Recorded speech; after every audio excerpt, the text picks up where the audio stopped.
Paolo nagpasalamat na naging asawa ni Kim.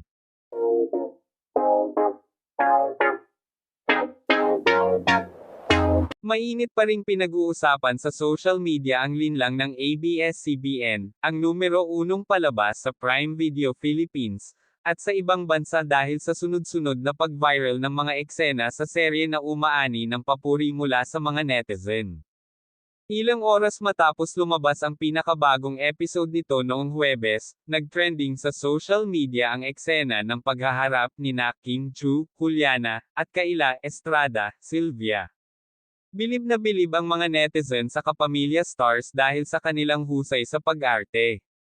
Ads by Nati. Pinuri rin ng iba ang emosyonal na eksena nina Maricel Soriano, Amelia, at Paolo Avellino, Victor, na nakipagsabayan din sa pag-arte kasama ang Diamond Star. Sa Thanksgiving media conference ng palabas, sinabi ni Kim Chu na natutuwa siyang basahin ang hate messages na natatanggap niya mula sa fans na galit dahil sa pagtataksil at panluloko ni Juliana kay Victor.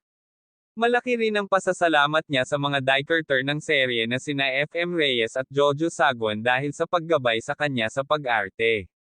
Nagpasalamat rin si Paolo Avellino, na gumaganap bilang asawa ni Juliana na si Victor, sa creative team nito para sa tagumpay ng palabas. I am grateful. It took some time to adjust with everyone on the set. Pero yun nga kumbaga ang performance ko rito wouldn't be that way kung hindi dahil sa creatives namin, sa directors namin, sabi ni Paolo. Nabanggit niya ring kinailangan niyang dumaan sa malalaking pagbabago sa timbang upang mabisang magampanan ang role sa serye. Natutuwa rin si JM De Guzman, na gumaganap bilang attorney. Alex Luwalhati, kapatid ni Victor, dahil sa tagumpay ni Linlang.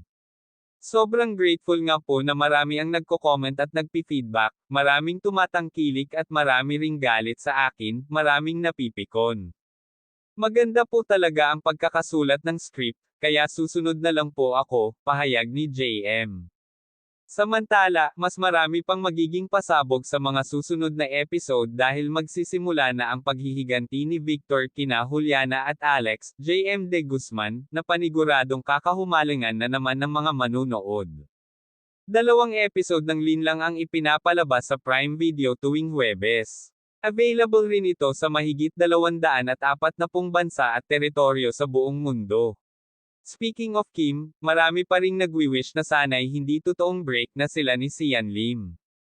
Huwag naman daw sanang masayang ang maraming taon nilang pagsasama.